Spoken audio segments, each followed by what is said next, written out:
This is how I was trained to install extension jamb. I went ahead and put on my top and my bottom, my sill and my head.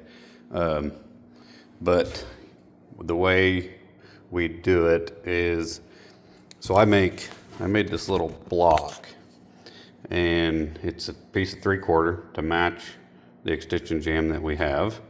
And I put a little piece of Sureply on the back side of it. Every job is a little bit different, but I want, here I'll just use this window as an example. I want a 1/4 inch reveal all the way around on these windows. See, so like, you get right at 1/4 of an inch. Every one of these windows, I do it that same way, and my casing going on it will be the same way as well. So that's the same thickness, same piece. So what I do is, to ensure that, is I make this block, and then when this block goes on, then you can, the best way is to look and feel. You get both, both aspects of it. But when I'm as flush as I possibly can be right here, minus that 1/4 inch block, means that when my extension jamb goes on, that I will have a 1/4 inch reveal all the way around. That, along with the window going in square and plumb, will help ensure that when I go to cut my casing goes around, let's just use this window here. When my casing comes around and I miter my corners, is that it's going to make it easier getting my 45 to be as tight as possible, because we don't use filler on joints. Nail hole filler is called nail hole filler for a reason, to fill nail holes, not fill your imperfections in your craftsmanship. So that helps to get everything squared up. So my blocking, you can put them in how you want. I like them anywhere 12 to 16 inches. And on this window, that's just how that worked out. I should have made on these windows, I should have actually made my rough opening instead of 3/4. I should have made it an inch. An inch would have actually been a little bit better. Could have got a little bit more in there, but I just went off the paperwork that I had, what I thought we had made the paperwork say an inch over on the rough opening, but it was just 3/4. But either way, it still worked out. But in doing that, that gives me some places where I need to use a little bit of 30-pound tar paper. So you're going to use whatever you have. The job's going to call for it. Every job's going to be different. Some jobs you might have 3/8, 1/2 inch, 5/8, 3/4. Like I said, every job's going to be different depending on how big the rough opening is and where you want your extension jamb to end up. So doing that gets a nice perfect reveal all the way around. The tops, the way I do it, if I can get up here and show you or not, is you want to leave a little bit of room to slide your headpiece in. I want to be able to nail right here in this corner to where, and this one actually splitted. That's the only one that I've had split, so I nailed just a little bit too close. But when my extension jamb comes up, that's going to cover that nail hole to where you don't even see that nail hole. It means that's one less nail hole I have to fill. So my blocking is right here. I'll nail into that blocking, and then this one will be the same thing. I'll nail into that blocking. I don't want to nail way up here because I don't want to split that extension jamb. So you can kind of see where that one ended up. And then this one, what I did, and I'll get to there, but I had a nail come down through the top, and I'll get to that point. But you kind of see where I nailed that. That's not going to split that in. I'm using a 15 gauge 2.5 inch nail to nail these extension jambs on. But same thing over here. It's going to cover with the extension jamb. That's going to come up right there and cover it. I don't have to fill it. Same thing, I've got blocking.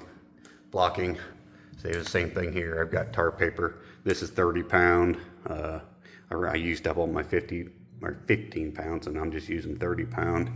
But you just got to use whatever the job calls for it to get your spacing the way that you want it to end up.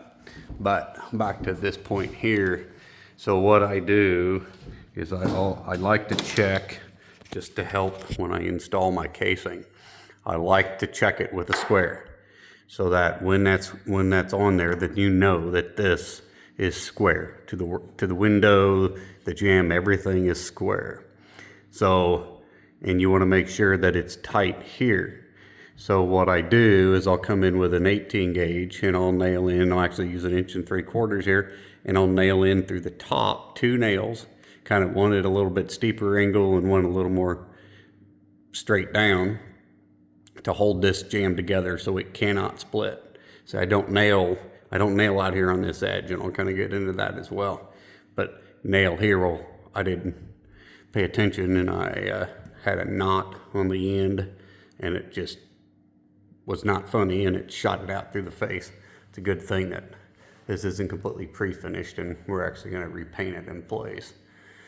So that'll help hold that together. And in the case that this is not square, the top, the headpiece is not square, then you can take a shim on top of that block and drive that down, holding that tight along with a nail into it. That's going to keep your side jamb, extension jamb, from wanting to move side to side. So that's going to hold that.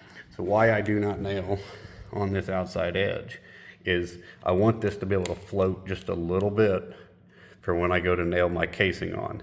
That way, if this has got a little bit of a bow in it, or the casing's got a little bit of bow in it, I can work those two together and I can still come back and nail it.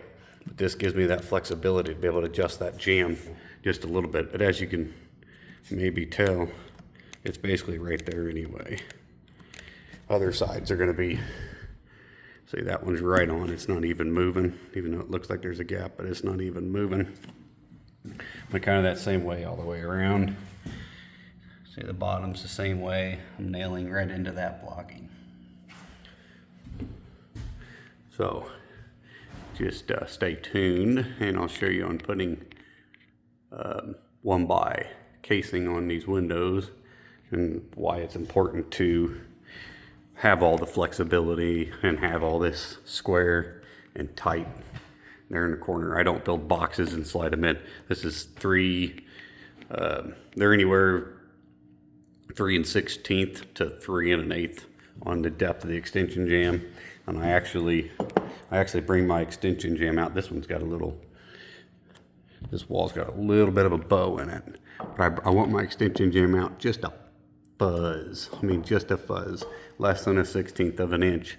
That way I'm not, my 1x, since it's not mortised on the backside, my 1x doesn't hit the drywall and then sit here and want to teeter-totter back and forth.